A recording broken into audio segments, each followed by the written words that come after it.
Bonjour à toutes et à tous, bienvenue dans Cinécast. Salut Thibaut. Salut Guillaume. Cinécast, c'est l'émission qui vous fait découvrir les dernières sorties cinéma et streaming. Et avant de plonger dans notre film du jour qui s'appelle Le Virtuose, pensez à vous abonner sur votre plateforme préférée, à liker la vidéo si vous êtes sur YouTube ou à laisser un avis sur votre application de podcast favorite.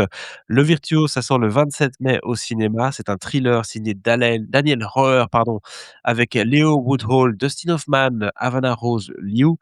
Ça s'appelle Turner, Tuner en anglais. Et de quoi ça parle ce film? Tudor, vous l'avez peut-être compris, ça parle de quelqu'un qui a déjà une ouïe exceptionnelle. C'est un jeune accordeur de piano, qui voit sa vie basculer lorsque son talent attire l'attention de criminels qui l'entraînent dans une série de cambriolages de plus en plus risqués et malgré lui, il s'enfonce dans un engrenage dangereux qui pourrait lui coûter bien plus que sa liberté. Voilà en tout cas un pitch assez original. Je propose qu'on regarde tout de suite un extrait de la bande annonce. Harry Horowitz is piano tune and repair. This is Nicky. He is my apprentice. He has a hearing condition, but believe it or not, he's a virtuoso. Virtuoso, huh? Maybe you can inspire. Okay, thank you, Harry. Close your eyes. What's this?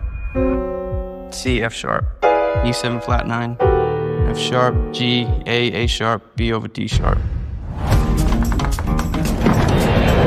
You never take those out? No. I get hyperacusis. I'm allergic to loud noises. Hello?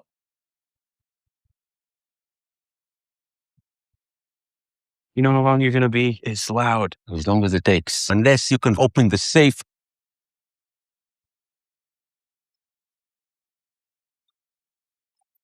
Oh, me. Waouh, en tout cas, c'est très intéressant comme, comme concept ce film. Ça me fait un peu penser à Baby Driver, mais sauf que dans Baby Driver, il met de la musique pour faire ses pour conduire.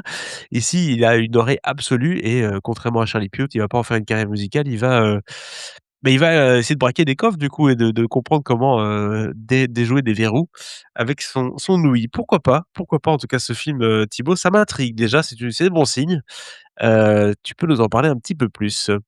Ouais, bah, tu raison, c'est le point le plus intéressant du film. C'est-à-dire que, voilà, ce personnage qui a l'ouïe absolue, c'est, quelqu'un de très mélomane, hein, il aime beaucoup la musique. Il était, ancien pianiste, il a dû arrêter de jouer à cause d'un accident qu'il a eu, qui fait que c'est pour ça qu'il porte un casque en permanence, en fait, enfin, qu'il a tout le temps un casque ou au moins des bouchons dans les oreilles parce que les bruits sont vraiment parfois douloureux pour lui. Et bah, voilà, il y a jusqu'au jour où, alors qu'il est en train de faire, de préparer un piano pour un concert, bah, il y a, des gens qui sont en train d'essayer de percer un coffre et bah, voilà, tu vois bien dans la bande annonce, il va l'ouvrir et de façon un peu moins, bruyante, hein, et plus discrète et parce qu'il se rend compte que, bah, oui, en fait, en écoutant le cliquetis, c'est possible de les ouvrir. Bon, c'est pas le premier qu'il ouvre, il en avait déjà dû ouvrir un avant. Parce que, un de ses amis, avait quelque chose d'important dans le coffre et se souvenait plus de la combinaison. Enfin, quand je dis ami, c'est le personnage incarné par Dustin Hoffman qui est son patron dans cette boîte d'accordeurs de piano. Et donc voilà, évidemment, autant le personnage et le concept sont intéressants, autant après, bah, en fait, le film devient très prévisible. Tu sais que le mec enfin, il va y avoir, des questions de problèmes d'argent. Donc évidemment que la tentation d'aller ouvrir des coffres, de façon plus régulière parce que là, le mec, qui lui demande d'ouvrir le coffre, bah, c'est du pain béni pour lui. Il trouve un type, qui peut les ouvrir sans devoir percer les coffres et un peu plus rapidement. Bah, c'est sûr qu'il va pas s'arrêter là. Donc voilà, il va lui proposer, il y a des soucis d'argent qui vont être, présents. Donc il y a la tentation qui est là, elle est importante. Le personnage incarné par, Dustin Hoffman, bah, il va avoir des problèmes, de santé aussi, donc ça veut dire qu'il va devoir reprendre un peu plus de travail dans la boîte, à lui. Enfin, tu vois? Donc tout ce qui va se passer, tous les personnages, tout est un petit peu, convenu et attendu. Et donc, c'est là où le film, quelque part, m'ennuie un petit peu, c'est que, bah, dès qu'il est sur des rails, je suis plus jamais surpris, tu vois? Ça n'empêche pas qu'il y ait des moments touchants, parce que le personnage de Dustin Hoffman est très chouette, son épouse aussi, le héros, il est super. Il y a aussi une fille qu'il va rencontrer parce qu'il va accorder un piano dans une école de musique et donc il y a une jeune compositrice qu'il va rencontrer, enfin, tu compris le bazar. elle est très chouette aussi. Donc les personnages sont bien, mais tout ce qui va leur arriver, c'est ultra confus. Ouais, c'est assez classique, hein, malheureusement de des films comme ça qui ont des concepts intéressants. C'est que tout se joue dans les 20-30 premières minutes et une fois que le film démarre son deuxième acte et que les péripéties vont s'enchaîner, là, on tombe dans quelque chose de plus, régulier. J'ai rattrapé récemment Running Man. C'était le même problème, hein, Running Man, les 20 premières minutes, 30 premières minutes sont plutôt intéressantes, même si c'est un peu spécial.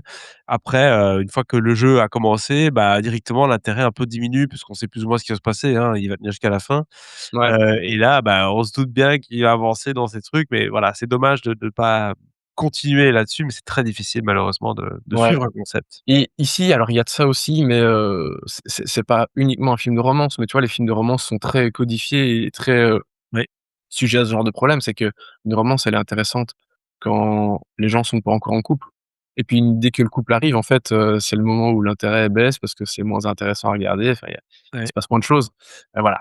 Mais ici, une fois que tu vois tous les rouages, en fait, enfin, c'est OK et tu vois, pareil, à nouveau, je passe pas un mauvais moment à regarder ça, surtout qu'il y a quand même un peu il y a des séquences d'émotion donc l'émotion passe bien. Je trouve que le metteur en scène, il fait ça bien. D'ailleurs, le réal, c'est quelqu'un qui vient plutôt de des docus, National Geographic et ce genre de choses. Il a suivi aussi il avait fait un docu sur une famille dans laquelle enfin, qui faisait un voyage avec un enfant qui avait une maladie heu, gé dégénérative.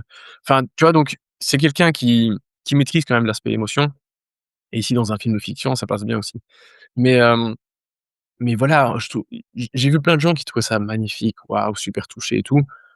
Oui, c'est OK, c'est OK. Je passe pas un mauvais moment, je me suis pas ennuyé, mais vraiment, il y a aucun moment où j'ai été surpris, il y a aucun moment où je trouve ça même vraiment passionnant et tu vois, c'est là que je me dis: «En fait, ah ouais, le concept est super, le personnage est intéressant, ils en font quelque chose d'OK, mais ils arrivent jamais à dépasser ça» et est-ce qu'en fait, il y avait moyen de dépasser ça? Tu vois? Parfois, je me pose la question. Mmh. Oui, tu as une super idée, mais bah, en fait, c'est pas plus enfin, c'est ça va pas assez loin, tu vois? Ou en fait, peut-être qu'il y ait pas moyen juste simplement de faire quelque chose de mieux avec ce type de personnage, je sais pas. Enfin D'accord. voilà, c'est OK, on passe pas on s'ennuie pas, c'est pas un mauvais moment, le casting est super. Dustin Hoffman, ça faisait un moment que je l'avais pas vu. Voilà, je l'ai revu depuis dans un film à Cannes, dans le film de d'Andy Garcia, Diamond, c'est ma dernière critique de Cannes, vous pouvez aller l'écouter. Mais, ici, ça faisait vraiment longtemps que je l'avais pas vu dans un film. Il est vraiment très, très chouette, j'aime beaucoup son personnage, j'aime beaucoup le personnage de sa femme, il est super. Liu Woodall, heu, il est vraiment génial. Il a une énergie, il est très introverti comme ça dans le film, forcément, c'est un personnage qui Mmh. veut s'isoler et je trouve qu'il le fait très bien. Havana Rose Liu, je la trouve très chouette aussi. Voilà, on a des bons comédiens, on a des bons personnages, c'est chouette. Mais c'est pas un film, mémorable, c'est pas quelque chose qui va rester dans les annales, malheureusement. Ouais, mais c'est peut-être pas le but non plus. Enfin, tu vois, parfois, c'est parce qu'on a aussi l'habitude, enfin, surtout toi, tu as l'habitude de voir beaucoup, beaucoup de films et donc c'est vrai que des films que peut-être plus formule, bah, recette, même si c'est touchant, même s'il y a un peu une bonne touche de personnage ou autre, ça te touche peut-être moins que quelqu'un qui a moins l'habitude de voir des films et qui pour lui, va Bien avoir sûr, un moment devant ce film-ci. Donc c'est peut-être aussi l'usure des films qui font que tu l'apprécies un peu moins. peut-être. Ça vient avec le boulot, évidemment. Quand on regarde autant de films, à un moment donné, on commence à voir les ficelles, hein. Bah, ouais, les standards sont pas les mêmes, hein, c'est normal. Donc voilà, ça va peut-être vous plaire, voilà, si vous avez pas trop, de films à regarder en ce moment, pourquoi pas, du coup, aller sur ce Tuner, Le Virtuose, donc en français. Quelle note tu donnes à ce film, Thibaut? Bah, je donne 2 étoiles, c'est tout à fait correct. 2 étoiles, notamment pour Dustin Hoffman qui revient du coup au cinoche après sa série Only Murders in the Building. Il va peut-être revenir aussi avec, il y a pas le nouveau Fockers qui sort cet Ah, été attends, là? il était dans Only, Murders in the Building, Ouais, je Dustin pense, Hoffman? Dustin Hoffman. Attends, ouh là non! Non, non, non, Non, non, non! qu'est-ce que tu C'est racontes? Martin, comment il s'appelle Oui, encore? Chris Martin Martin? Sheen, Non, Chris Martin. Non, comment il s'appelle? Martin Short. Martin Short, excuse-moi. Ouais, ouais, en effet, c'est pas la même chose. Par contre, je pense à Meet the Fockers, parce que je crois qu'ils sortent un nouveau cet été, Ah si je oui, me oui trompe pas. et oui, j'ai vu qu'il y en avait un nouveau qui était, sur les Voilà, rails. ça bosse à Hollywood. Voilà donc du coup 2 étoiles pour ce film Le Virtuose, sorti donc le 27 mai. N'hésitez pas un peu à nous dans, les commentaires ce que vous avez pensé du film, ce que vous pensez de ce genre de proposition de manière générale aussi. Si ça vous intéresse, dites-le aussi. Abonnez-vous au podcast sur la plateforme de votre choix pour ne pas manquer nos prochaines recommandations. À très bientôt. Ciao, Ciao, ciao. ciao.